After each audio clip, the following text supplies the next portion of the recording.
with Falcon football coach Matt Walker. And Matt, the Falcons opened up the 2014 season last weekend at St. John's, a 27-8 loss.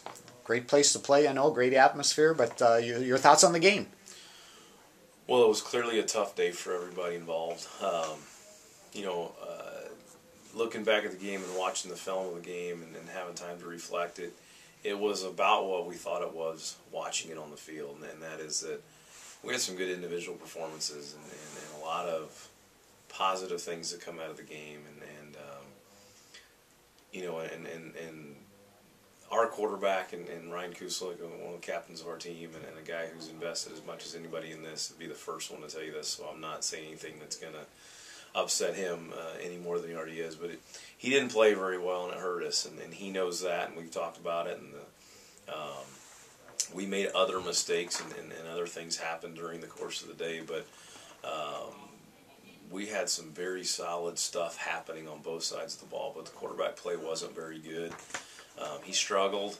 It just was a weird day for him, and something, again, that's out of the norm for him. I mean, anybody that's followed us knew what kind of season he had last year and how good of a player he is, and he will respond, and he'll play better. I know he will. I think the team knows he will. He had a weird one, and it cost us, and we were unable to get anything going offensively. I think our defense played really hard and played their hearts out. They were on the field too much, because of some of the stuff we were doing offensively without being able to get something going. Just had too many costly turnovers that killed drives and stalled drives, and boy, the scoreboard really looks like we had nothing going, but we had some stuff in the works offensively, and then we put it on the ground, or we throw an interception. So I know Ryan feels as bad as anybody. I don't ever like to call anybody out single-handedly about a game, and I'm not calling him out. I know how much he wants it, and almost maybe wants it too bad. He wants to win and lead this team so bad that I know he presses a little bit and just didn't play great. But the kind of kid he is, the kind of person he is, he's a resilient dude, and he will be back, and he will be fighting, and he'll have a good week of practice, and we're going to be just fine. I think the one thing we confirmed that we're a talented football team. I know the scoreboard wasn't good to us, but we're going to win some games, and it's going to be an exciting season. There's no doubt about it.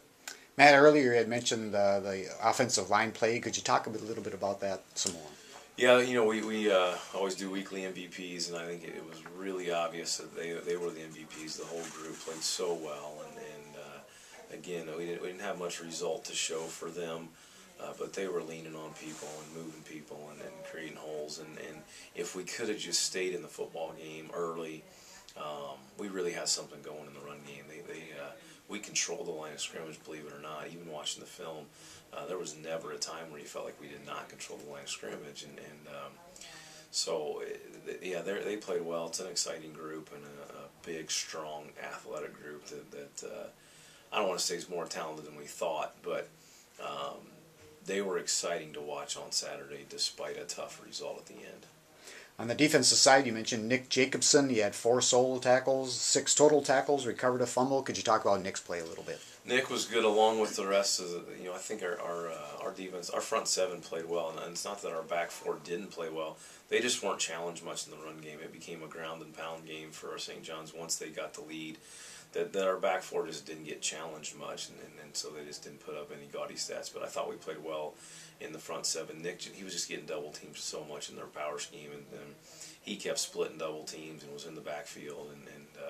And Derek Tarter showed up on the production chart. He was in the backfield all day, had 2 sacks. Probably should have had 2 more and missed tackles on him.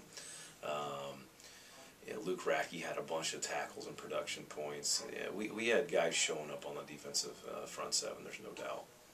Looking ahead, Matt, the Falcons will go to Simpson College, another road game, 1 o'clock on Saturday, non-conference game. Your thoughts about Simpson? They're a good football team. They always have a good, athletic, tough scheme on both sides, fundamentally sound. A little bit of a, here's what we are. There's no smoke and mirrors about what they do, and they just want to try to do it better than you. They're a 4-3 on defense and kind of a pro style, going to come after you, attack on offense. We had a tough go there last year where we couldn't get started, and got way behind. I think we went in at half down a couple scores, and then we scored 28 unanswered points in the second half, and then lost a heartbreaker there on like the last play of the game. So excited to get another shot at them. I think we feel good about where we're at.